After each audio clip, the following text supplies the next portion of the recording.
जो हिंदू राष्ट्र की पालकी खासकर दलित और आदिवासी अपने कंधे पर ढो रहे हैं, कहाँ आप इस देश को लेकर जा रहे हैं। केदार शुक्ला का प्रतिनिधि आदिवासी पर पेशाब करने का काम करे, चाहे मध्य प्रदेश के मंत्री भूपेंद्र सिंह का प्रतिनिधि पीड़ित दलित परिवार के यौन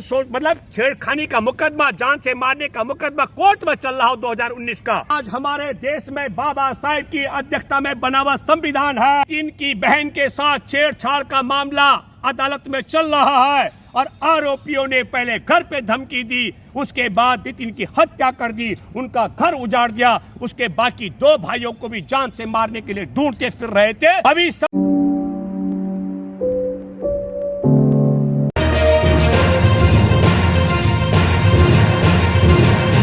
दलित और आदिवासी उन लोगों से जो भारत में हिंदू राष्ट्र की पालकी ढोने का काम कर रहे हैं। मैं आप सब लोगों को पहले बताना चाहता हूं किस तरीके से जुलाई का जिक्र कर रहा हूं कि एक जो रेल की सुरक्षा में लगा हुआ था चेतन शर्मा, उसने किस तरीके से आदिवासी इंस्पेक्टर से लेकर चुन चुन के 3 मुसलमानों की हत्या की। मैं 31 जुलाई का जिक्र कर रहा हूं। वहां से ये नफरत चलते चलते आपने देखा कि ये किस तरीके से मुजफ्फरनगर के विद्यालय तक पहुंच गई, जहां तृप्ति त्यागी ने 7 साल के मासूम बच्चे को क्लास में पढ़ाना न सुनाने पर उसके सहपाठियों से बारी बारी से पिटवाया, ये कह करके कि ये मुसलमान है। ये नफरत कहां से कहां पहुंची आपको देखना पड़ेगा। मासूम बच्चों तक शिक्षक फैला रहे हैं, जो हिफाजत के लिए तैनात हैं, वो चुन चुन के उसने किस तरह मुसलमानों को मारा। और दूसरी तरफ मैं जिक्र करना चाहता हूं 4 जुलाई का जो केदार शुक्ला विधायक है उत्तर प्रदेश के सिद्धि का मैं जिक्र कर रहा हूं, उसके प्रतिनिधि ने किस तरीके से आदिवासी के ऊपर पेशाब किया, वो सारा जमाना जानता है। और वहां से चली ये नफरत की आग। 24 अगस्त का मैं जिक्र कर रहा हूं सागर का, जहां पर जाकर के प्रधानमंत्री ने कहा कि हम यहां बहुत बड़ा मंदिर बना रहे हैं दलितों को खुश करने के नाम पर। वहां पर आपने देखा किस तरीके से एक दलित परिवार की बेटी जिस पर छेड़छाड़ हुई थी 2019 में उसका मुकदमा चल रहा था, जिनके खिलाफ मुकदमा चल रहा था, उनमें से कोमल ठाकुर जो स्थानीय विधायक और मध्य प्रदेश के मुख्यमंत्री के प्रतिनिधि की हैसियत से मंडी खुरई में वहां पर उनका प्रतिनिधित्व करते हैं, वो उनका बेटा विक्रम और आजाद, ये तीनों के तीनों जाते हैं पीड़िता के घर और पहले धमकी देते हैं। धमकी क्या दी जाती है कि अभी ये जो मुकदमा है 2019 का वापस ले लो, नहीं तो तुम्हें अपने बच्चों से प्यार नहीं है। और ये धमकी देने के बाद बाजार में नितिन मिलता है, और जब नितिन मिलता है वो घेरते हैं तीनों उसको और बेरहमी से पीटते हैं। जिस समय उसे पीटा जा रहा था बेरहमी से, उसकी माँ को पता लगता है तो माँ पहुंचती है। और आप सब लोगों को मैं बताना चाहता हूं बेरहमी से माँ को भी पीटा जाता है, उसके शरीर से तमाम कपड़े नग्न कर दिया जाता है उस महिला को। पुलिस ने आकर के उस महिला को पहले तौलिया दिया, एक पुलिस कांस्टेबल का यह बयान है, और फिर साड़ी ला करके दी है। तो अब आपको मैं ये कहना चाह रहा हूं, आपसे अपील कर रहा हूं कि एक दलित की बेटी के साथ छेड़छाड़ की शिकायत मामला वापस न लेने पर उस पीड़िता के भाई की पीट पीट कर हत्या कर देना और पीड़िता की मां को पीट पीट करके नग्न करके उसका हाथ तोड़ देना, इस दशा में तब मैं कहना चाहता हूं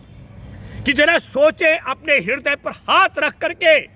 कि ये जो हिंदू राष्ट्र की पालकी खासकर दलित और आदिवासी अपने कंधे पर ढो रहे हैं, तो कहां आप इस देश को लेकर जा रहे हैं। वो केदार शुक्ला का प्रतिनिधि आदिवासी पर पेशाब करने का काम करे, और चाहे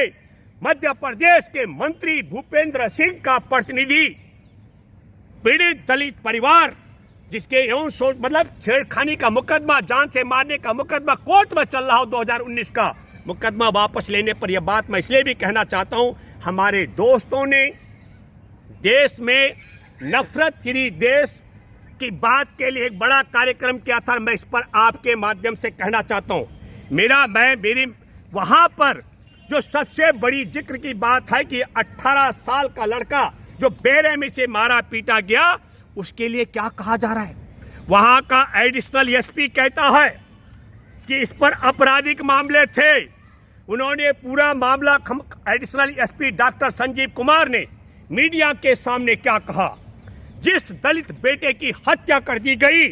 उस पर 7 मामले दर्ज थे और मुकदमा क्या था? मैं हथियार के वो घरों में घुसता था, धमकी देता था और चोरी इत्यादि के मुकदमे थे। लेकिन मैं आपके माध्यम से कहना चाहता हूं, ये शोध का विषय हो सकता है, क्योंकि मैं ये मानता हूं कि 2019 में जब उसने कोमल ठाकुर, जो भाजपा का नेता है, उसके परिवार पर छेड़खानी का मुकदमा दर्ज करवाया अपनी बहन का, मुझे लगता है गारंटी के साथ में ये मुकदमे उसके बाद दर्ज हुए होंगे। लेकिन कल्पना कीजिए कि आज हमारे देश में बाबा साहेब की अध्यक्षता में बना हुआ संविधान है, तब नितिन की बहन के साथ छेड़छाड़ का मामला अदालत में चल रहा है और आरोपियों ने पहले घर पे धमकी दी, उसके बाद नितिन की हत्या कर दी, उनका घर उजाड़ दिया, उसके बाकी 2 भाइयों को भी जान से मारने के लिए ढूंढते फिर रहे थे। अभी संविधान है, अभी संविधान है, तब आपके सामने मामला है कि एक आदिवासी के ऊपर भाजपा विधायक का प्रतिनिधि पेशाब करता है। अभी संविधान है, अभी हमारा देश धर्मनिरपेक्ष है, तब मंडी में जो भूपेंद्र सिंह मंत्री है मध्य प्रदेश के, उनका प्रतिनिधि इस पूरे मामले में शामिल है। तो जरा कल्पना करो, क्योंकि वो कह चुके हैं 15 अगस्त को हमारे देश के प्रधानमंत्री का आर्थिक सलाहकार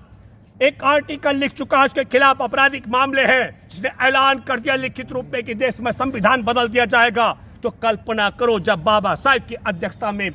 बना संविधान बदल दिया जाएगा और धर्मनिरपेक्ष देश को जो पालकी ढो रहे आदिवासी और दलित, मैं तो देखता हूं कहीं कहीं मुसलमान भी खड़े हो गए इनके साथ में, तो बहुत हैरान हूं। तब कल्पना करना पड़ेगा कि हमारे देश के आदिवासी, दलित,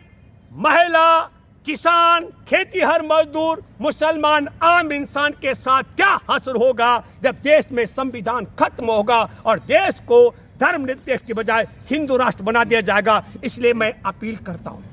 यदि रत्ती भर भी जगह है आदिवासियों के मन में अपने मान और सम्मान के लिए, तो जिस प्रकार केदार शुक्ला के प्रतिनिधि ने